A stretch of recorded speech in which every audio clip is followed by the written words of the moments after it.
the companies that are really utilizing marketing effectively to build their pipelines, to build consistent and predictable revenue and sales, have a few things in common. And I sat down with Diego Dante, formerly of roofing.com, to discuss some of these things that successful roofing companies are doing and how to approach your marketing, how to approach your business in general. I talked about the one thing that a lot of companies are lacking, that the most successful companies pretty much all have dialed in.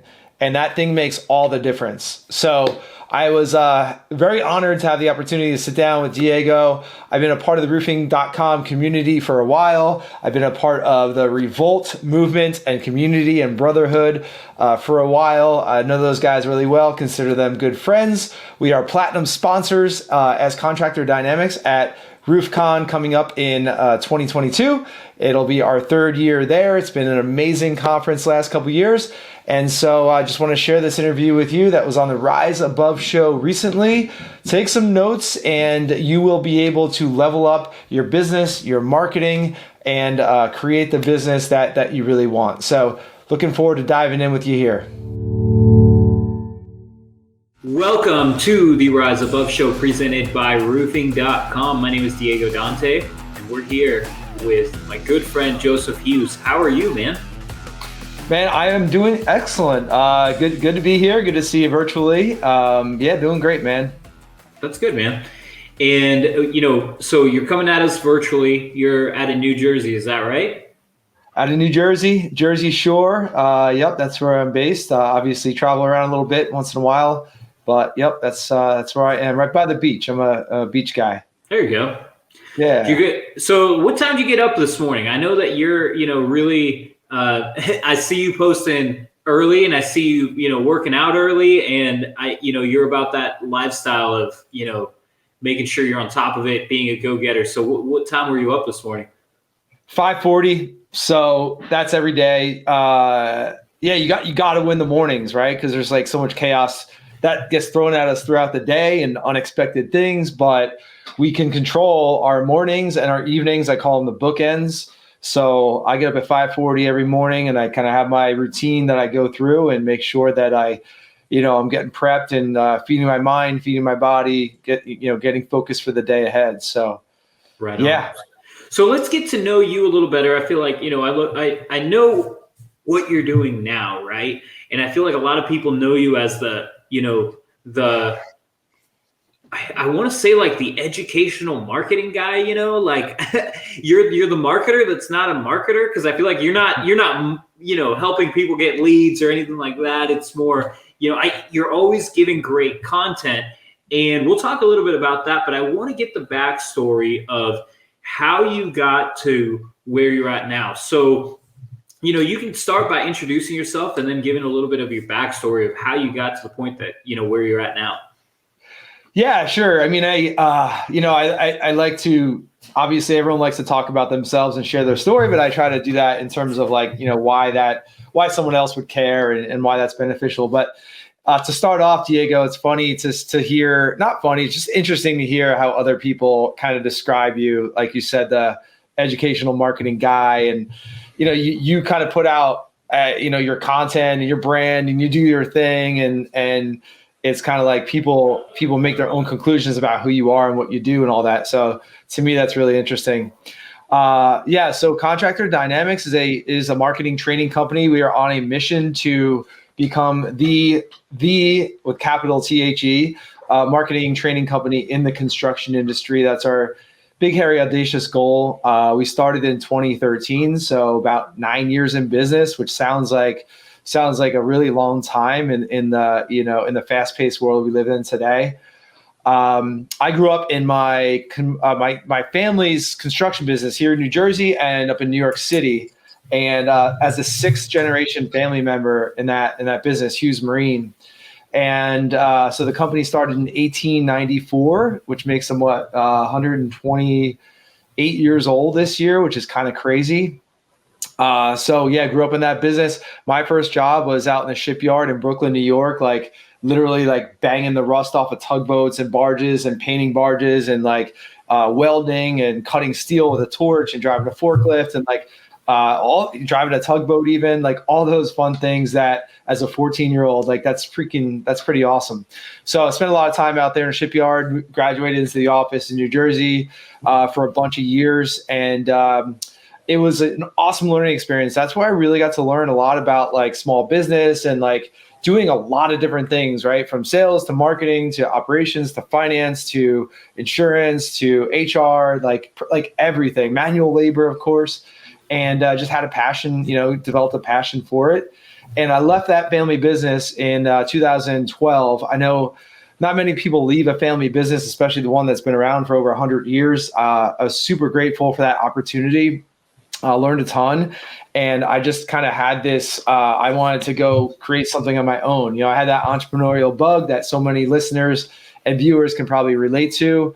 And it may not have made sense to, my father, and I had to have that conversation with him, like, hey, this is awesome. And this is great, but I want to just kind of go out on my own and, jump out and build a parachute on the way down kind of thing. So I had the construction background, of course, had a passion for business and marketing. And I really saw the gap, like, hey, construction companies rather, they're like years behind the times when it comes to like marketing and advertising and even things like technology and CRMs. And like, we're recording this in 2022.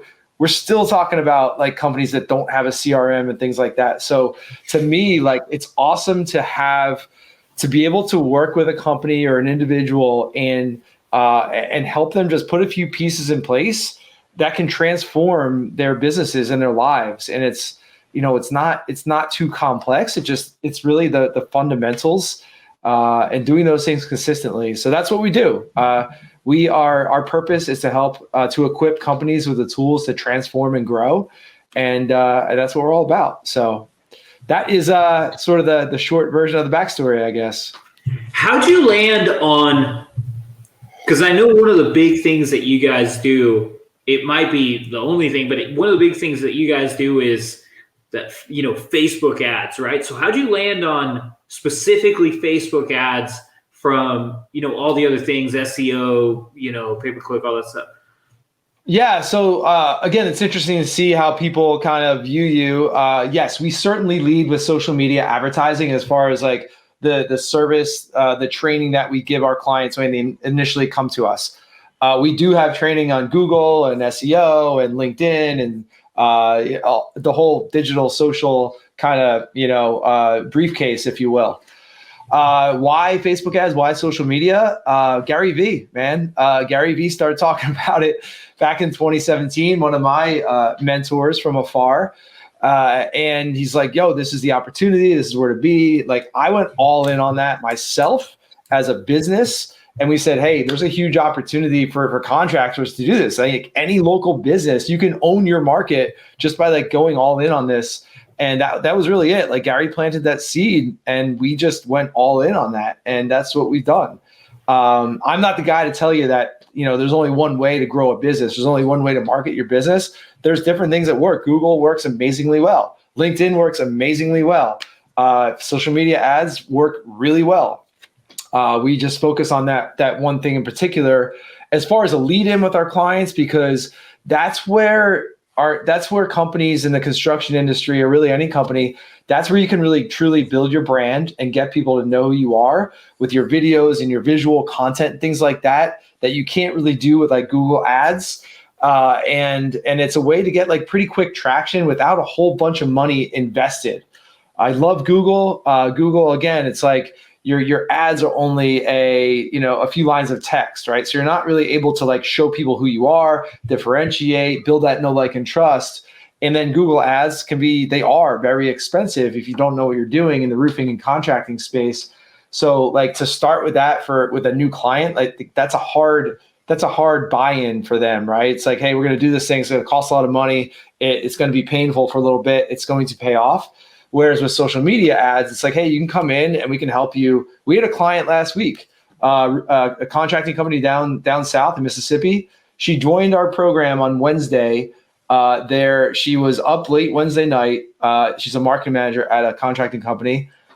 She ran her first ad, followed our stuff, ran her first ad, got a lead the next day for like $1 million home, for the roof on $1 million home.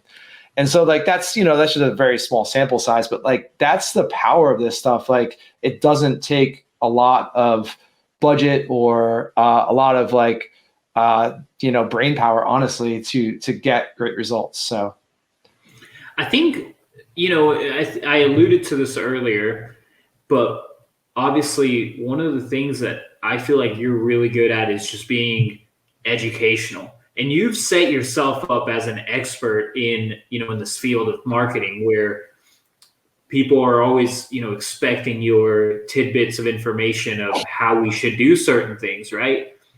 But I think that it's so important to set yourself up as the expert that way, because what this does is this just gives you so much more credibility than, I don't want to, how do I say it, than just spamming people trying to get their business, right?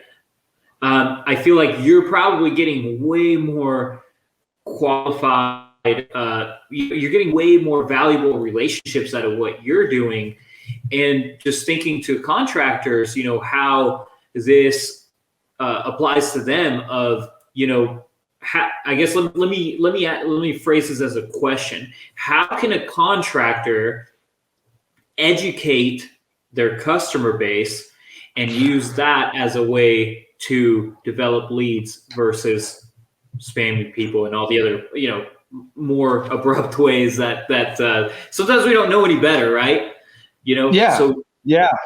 And there's, and again, I'm not going to be the guy that's like, hey, the only way to do it is to do like inbound marketing where you have prospects reaching out to you.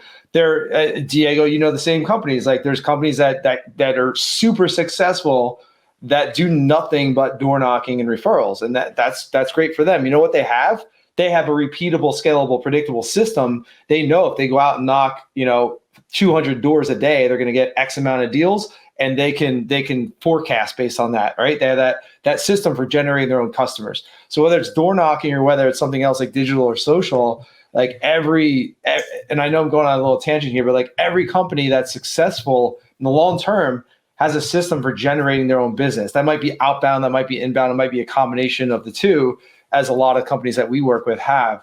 But yeah, that's intentional on our part, on my part, in terms of being the educational company. Like, we want to position ourselves as the trusted advisor, which is one of our core values, as the experts, as problem solvers that are going to really help you solve your problem.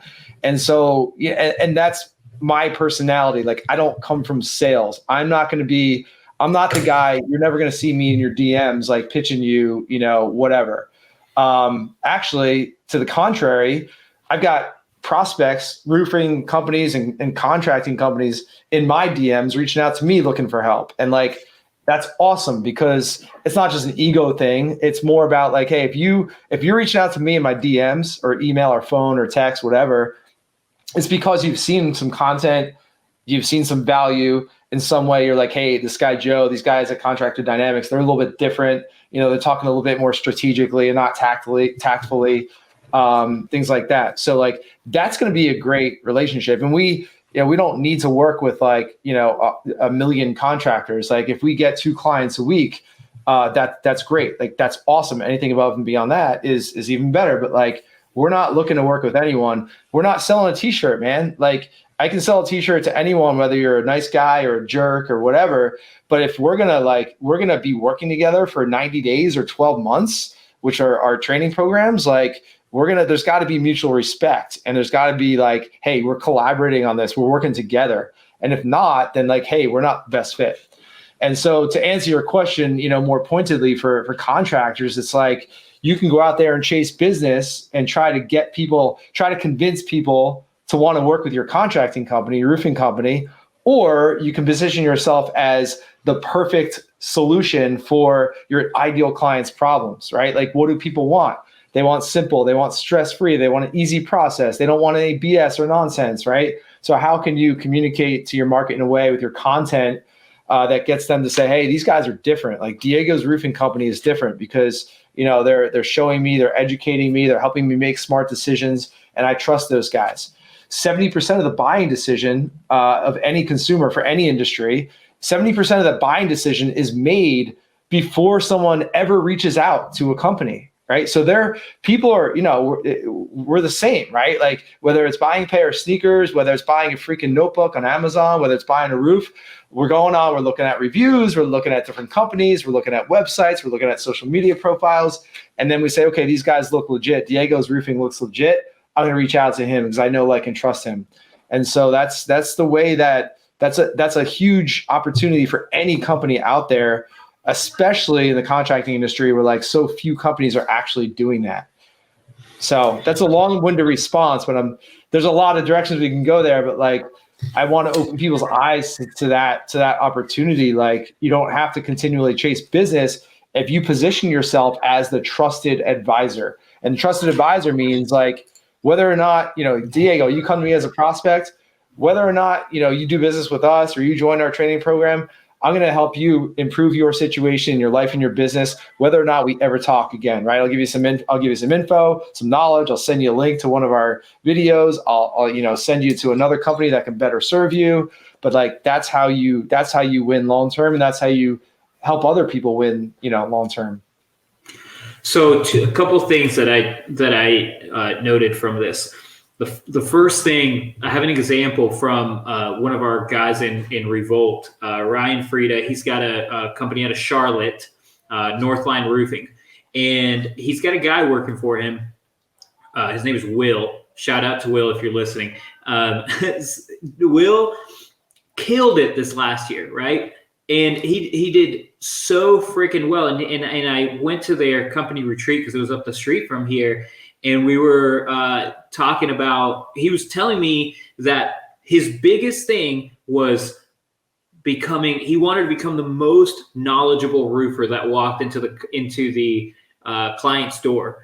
So he's been like, he'll go to John Cenek's, discontinued shingles masterclass. He'll go to, everything that he can go to that's, going to help him become more knowledgeable. That's his thing, is I just want to become the most knowledgeable roofer that walks into the client's door. And he killed it. He did such a good job because he became an expert in what he was doing. And the people saw that and they wanted to do business with him. And they referred him, and along it goes, right?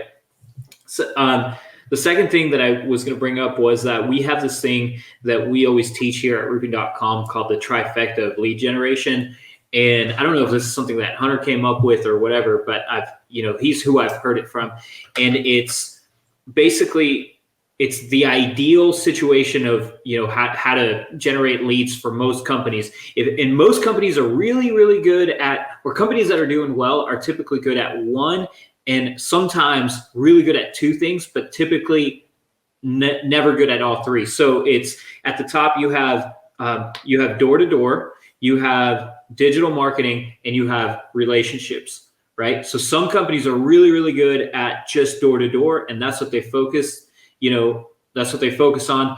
And sometimes it's a company can really scale when they focus on, all right, which one of the other two can we develop and become really good at? Maybe it's digital marketing, or maybe it's relationships.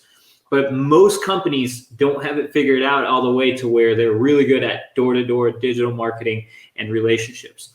So I was just thinking about that with, kind of what you were saying of, and to the point, like where, as if you're a contractor, evaluate where you're at with your company. And maybe you don't have to be really, really good at, all three of them, but pick what's the next thing that you feel like you can develop at, which one. I know you've got some thoughts there. Yeah, I'm like jumping around.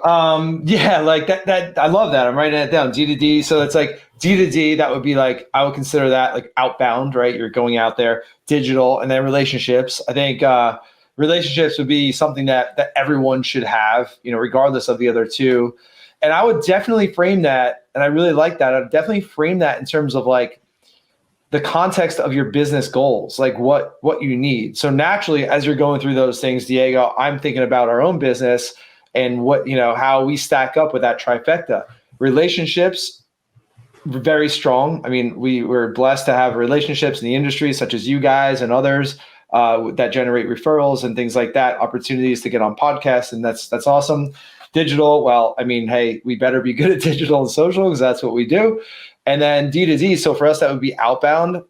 We don't do any outbound. So that would be like, hey, targeting, people on LinkedIn. Like I know Jimmy Coleman and Justin at Lead Baller, like they're excellent at that. And I talked to those guys. For us, we don't need to add that in yet because we have plenty in order to reach our goals for this year and the next year. So I think like the point that I want to get to there is that we're all guilty of like chasing shiny objects. And it's like you see on social media, like, yo, TikTok ads, bro. Or like one of our clients is running Snapchat ads right now. And I'm like, why? Like, you don't need to, right? Or outbound or LinkedIn or like all these different things. Matt Danskin, Restoration Referral System, amazing system. Got to give a shout out to Matt. All these different things, but like, do you need that additional commitment and complexity in your business right now? Because a lot of times, like the most successful companies are the simplest, right? They've got, like I mentioned before, they kill it at door to door, and relationships kind of come as a byproduct of that. For us, we don't need outbound. I don't want outbound right now. Even if you came to me and you're like, yo, I got this program, you don't even have to pay for it. It's free. It's all that, we'll do outbound. We'll get people, responding. Like right now, I don't want that because we're focusing on going deep on the channels that we're focused on. And I know that added complexity to our business is just can't handle it right now. Right. So, and that kills profitability when you're running all over in different directions. So that's my answer, my long answer to that. Yeah. Focus on what you need to hit your goals and figure out, if you don't know what your goals are, like figure that out. That's step number one, is start with the end in mind. So let's talk a little bit about, specifically with contractors. What do you feel are the things that contractors are doing wrong when it comes to marketing? Man, where do I start? No, I'm just kidding. Love you guys. Let's see. What are they doing wrong? I want to frame this just purely as an educational piece. You are the expert in this. And so, yeah, it's not you're doing this wrong, you're doing this wrong. It's more just like, hey, you are the guy to, that we look to for education on this. So, where are the things that as contractors we can start fixing?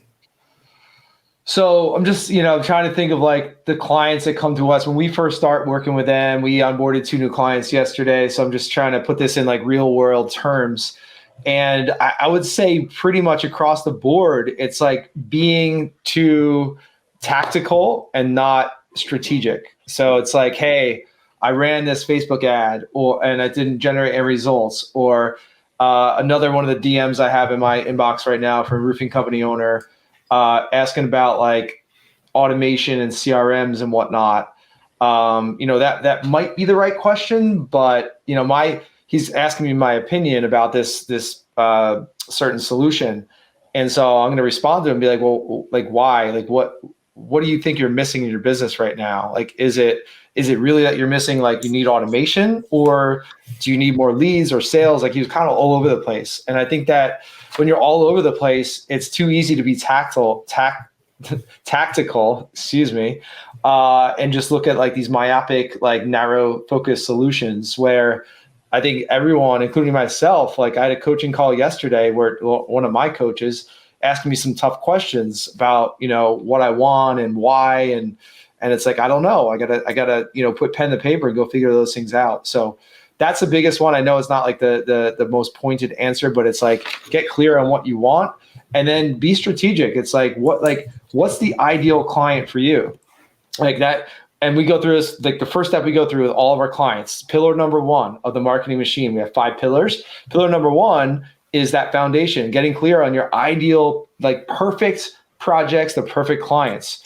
So the thing is, like when you're not doing any marketing, right? When you're just like kind of taking whatever comes your way or whatever, you're just kind of running around chaotically, you're at the mercy sometimes of taking whatever comes your way.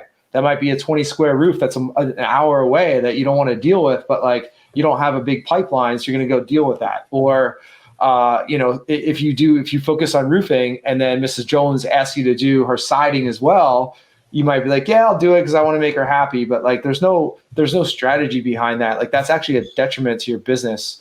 And so getting clear on your ideal prospects, your ideal client, like who are those perfect clients that you want? Who are what are those perfect projects that you got awesome crews for, that you can get materials for, that you can crank out efficiently, that you make good profit on, and you get great referrals from. So like that's the biggest thing that I see is there's no clarity around like what do you actually want besides more and better are like, that's a starting point, but that's not going to get you what you want, yeah.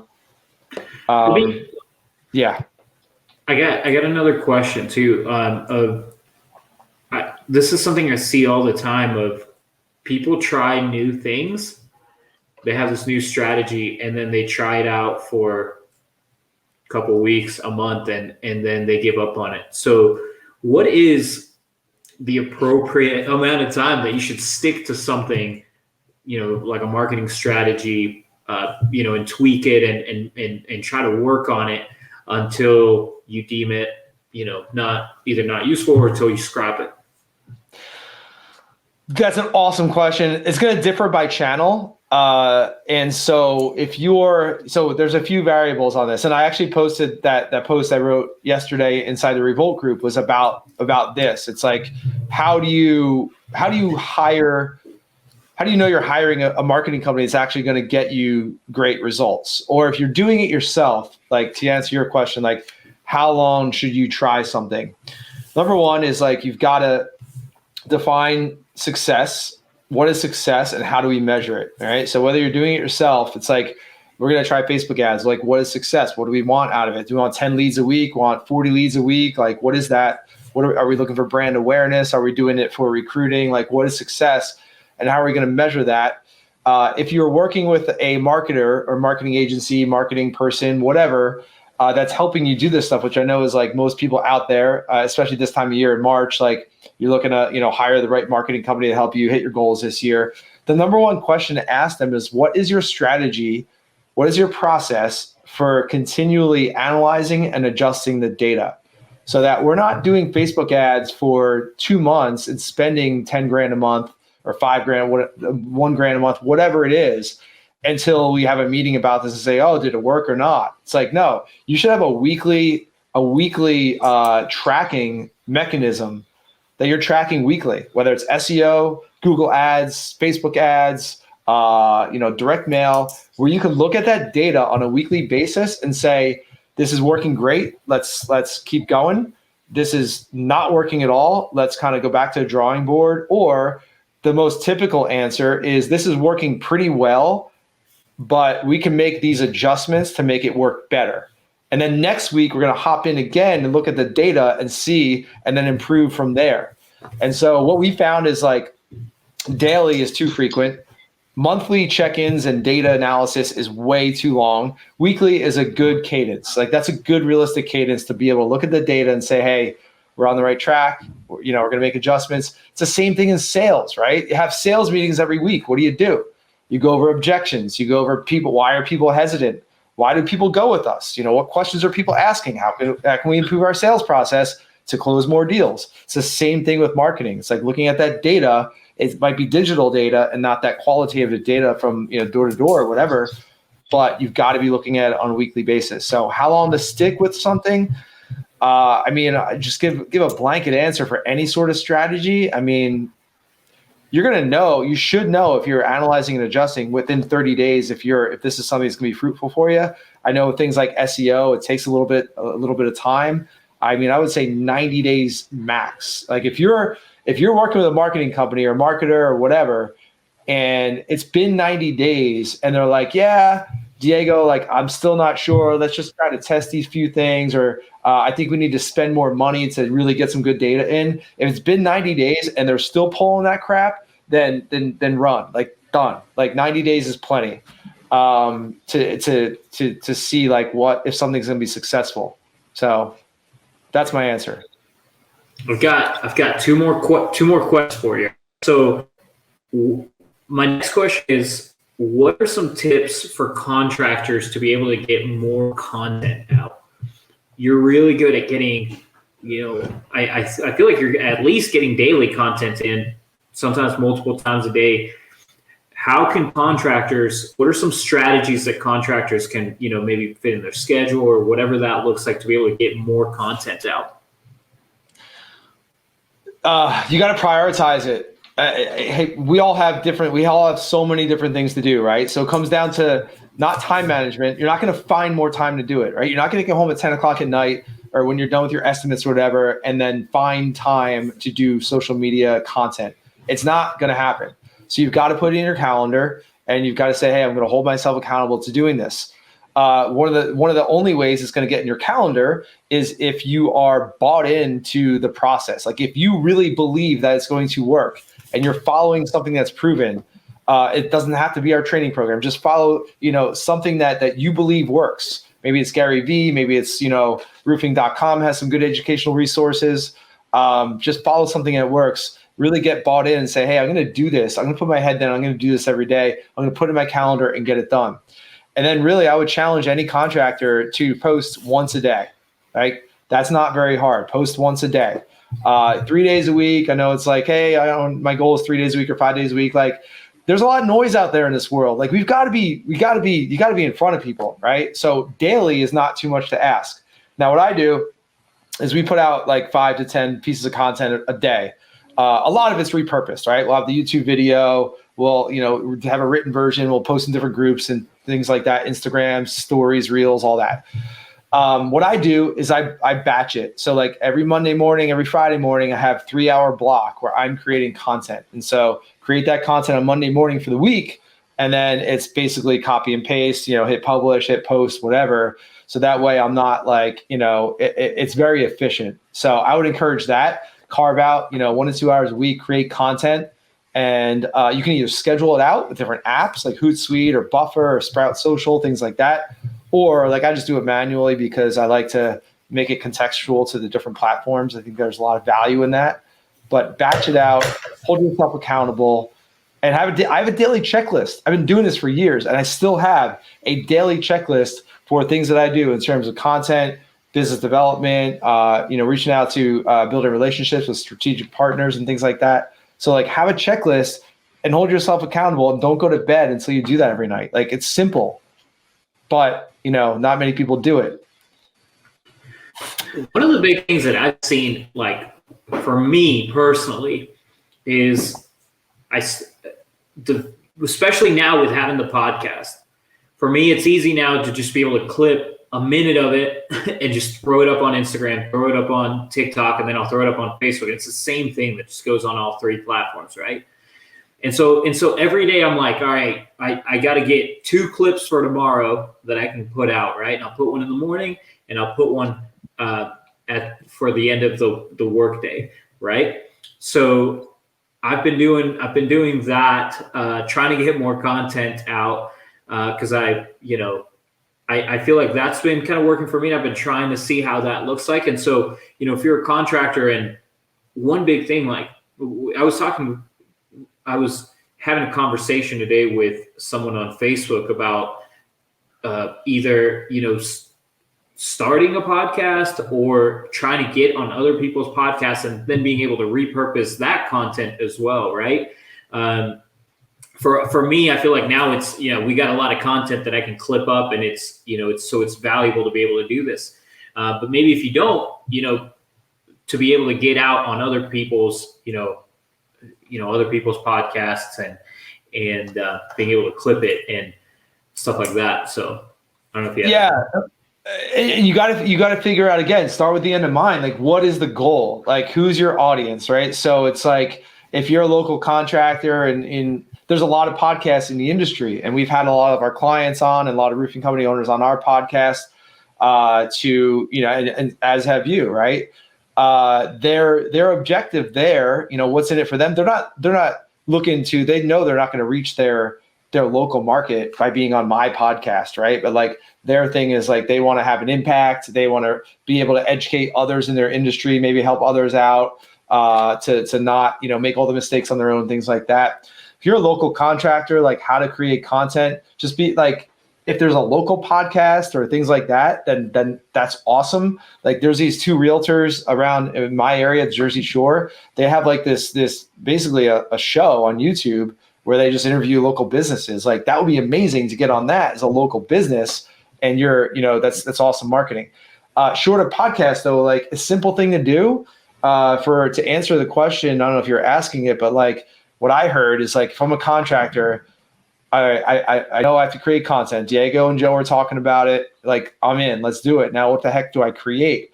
The simplest thing to do is to two things. Number one, answer questions that people are having in your market. Like that's what I do every day. It's either, here in the camera, I'm flipping on the phone.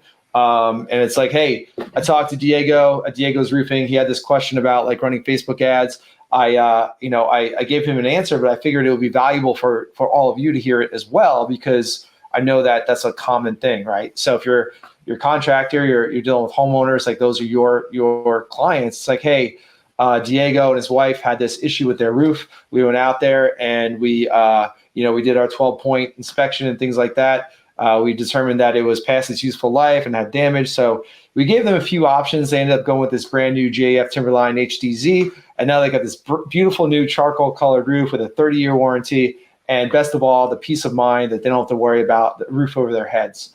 And like, so that's just telling a story about a project and educating your market. So those two things, answer questions and then just tell stories about your clients and your projects, and do that consistently. And that's it. That's all you need to do.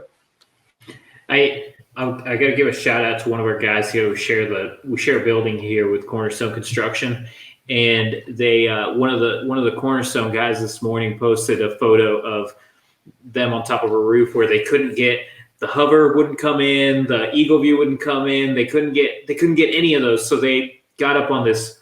I mean, it was a really cut up roof, and he posted a photo of his manual measurements and basically showing like sometimes like we're going to go out there and get it either way. Right.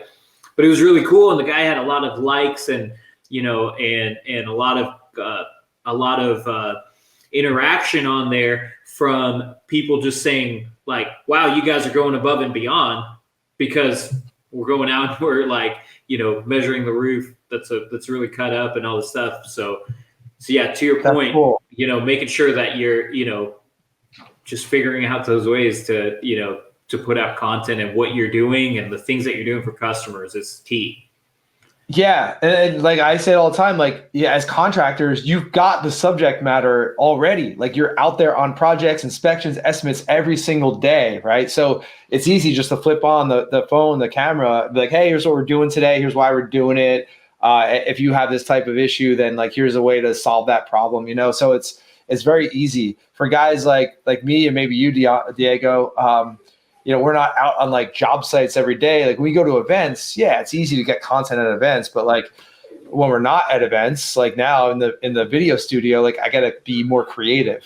As a contractor, you don't need to be too creative. It's like just flip on the camera, a video, picture, photos, whatever, and just share what you're doing, document what you're doing. And that's a win. It's a huge win. Authenticity is huge, right? People love to see like behind the scenes, right? Like what's Diego doing today? My buddy Tom Coogan here in New Jersey, like awesome personality, quick videos on his Facebook stories. Like, hey, here's what we're doing today. He's always upbeat. It's like, dude, I want to do business. I want that guy to help me on my house. He just seems like an awesome guy, Let me ask you my last business question for you. This is, again, and a lot of the stuff I've been asking you is around the stuff with a huge Facebook group. And these are the questions that we get all day long, concerning marketing, right? So my last question is, let's talk about how you set a marketing budget, because I feel like that's always a big thing of, there's always this percentage or versus that percentage versus this and that, So I guess what are the, without really saying, well, I guess, yeah, that's a question. How do you go about setting a marketing budget? So yeah, big question. Usually for our clients ends up being around 4% of top line revenue or your target revenue, right? So if you want to be a $10 million, you want to do $10 million this year, your marketing budget should be $400,000. if you look at if you Google it, like what should my marketing budget be as a percentage of revenue, the Google answers that you're going to get are like, if you're in what do you call it? Just static mode, 5%. If you're in growth mode, it's going to be 10 to 12% of top line revenue. My thing there is if you want to do 10 million bucks this year and you're going by the book and saying, all right, I should be spending 10% on marketing, you're spending $1 million to get 10 million in revenue. I know the margins in roofing are good, but they're not that good. Like that's overspending. So in our experience, it's 4%, which enables, and that's everything, right? That's truck wraps, that's shirts, that's digital, social, TV, radio, whatever it is, door hangers, all that stuff. That can also be time if you're hiring an in-house marketing person, which I would highly recommend for any company. That's going to be 50 grand a year, whatever it is. So 4%. The biggest thing, if you're doing advertising online, especially, the biggest thing to figure out is what am I willing to pay to get one of my ideal projects, right? So if you determine that your ideal project is a $20,000 roof replacement, it's like, if I'm doing marketing or Google ads, Facebook ads, whatever, what am I willing to pay to get one of those projects? Am I willing to pay 500, 2 grand, 3 grand? You got to figure that number out. And then what that enables you to do, especially if you're a company that is looking to scale, then you can, it's a math equation, right? As long as you have your production down, you've got your systems and processes down, it's like, all right, we're getting customers at $1,500 right now for $20,000 roofs. Let's spend more money. Let's go. So that's a big thing that not a lot of people do. And what that enables you to do is go out there and kind of buy market share, really.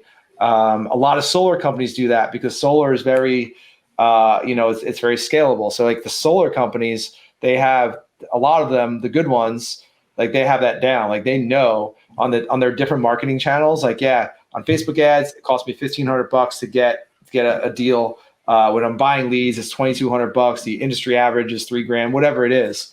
So that's that. But a marketing budget around 4%. And hey, you don't have to spend that if you don't have that.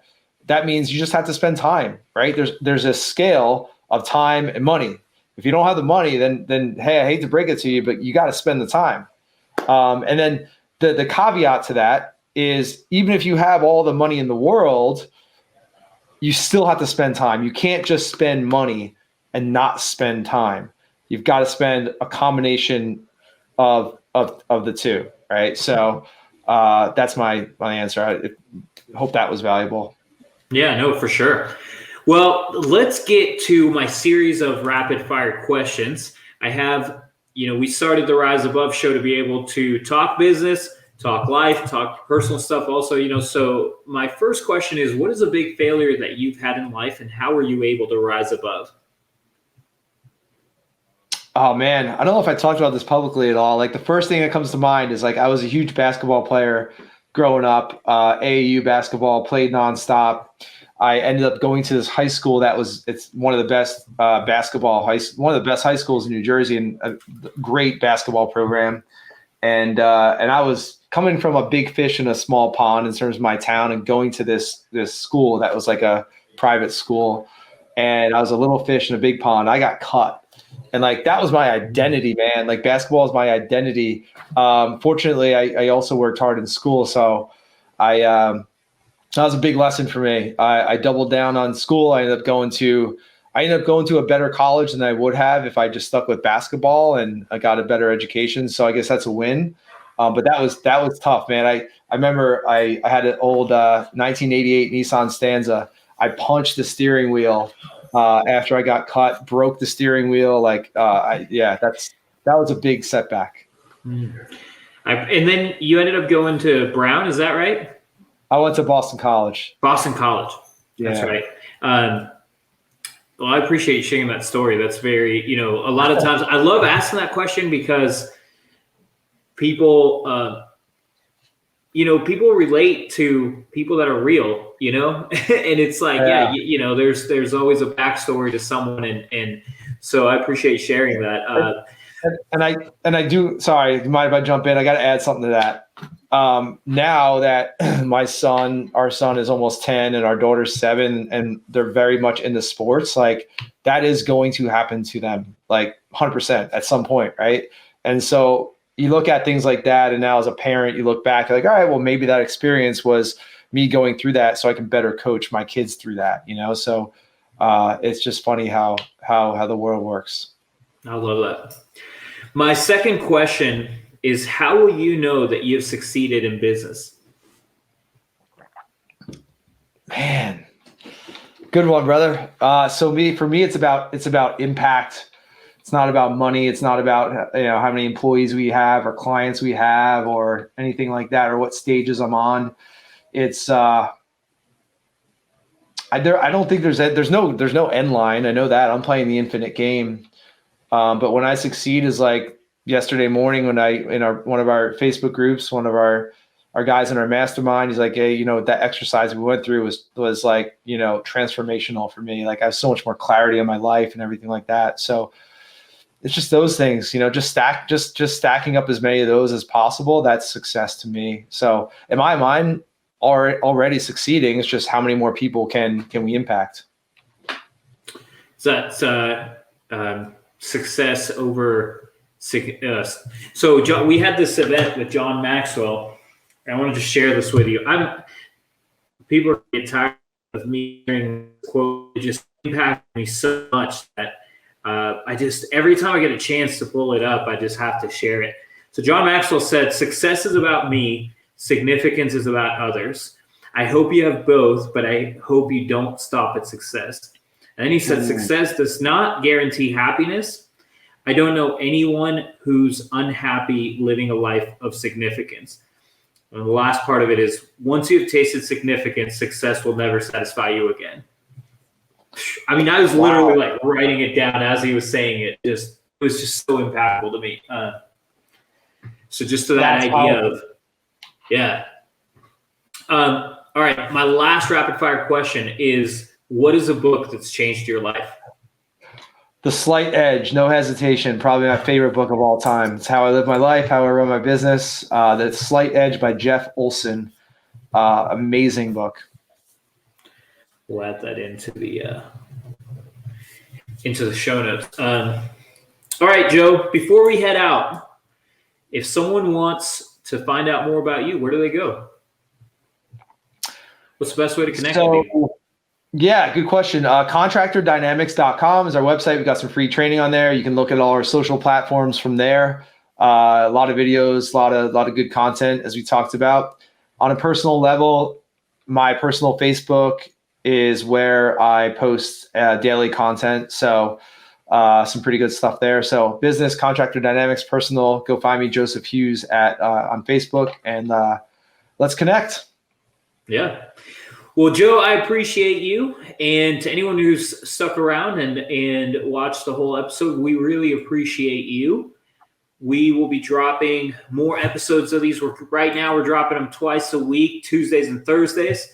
And we put these up on YouTube, Facebook, and in our on podcasts, wherever you get your podcasts. And then, like everything, we share everything into our Facebook group, the Roofing and Solar Community on Facebook. So go ahead and join that group if you're not already a part of it. Joe, we appreciate you. And with that, we're gonna sign off. And so you've been watching the Rise Above show presented by Roofing.com. Peace out.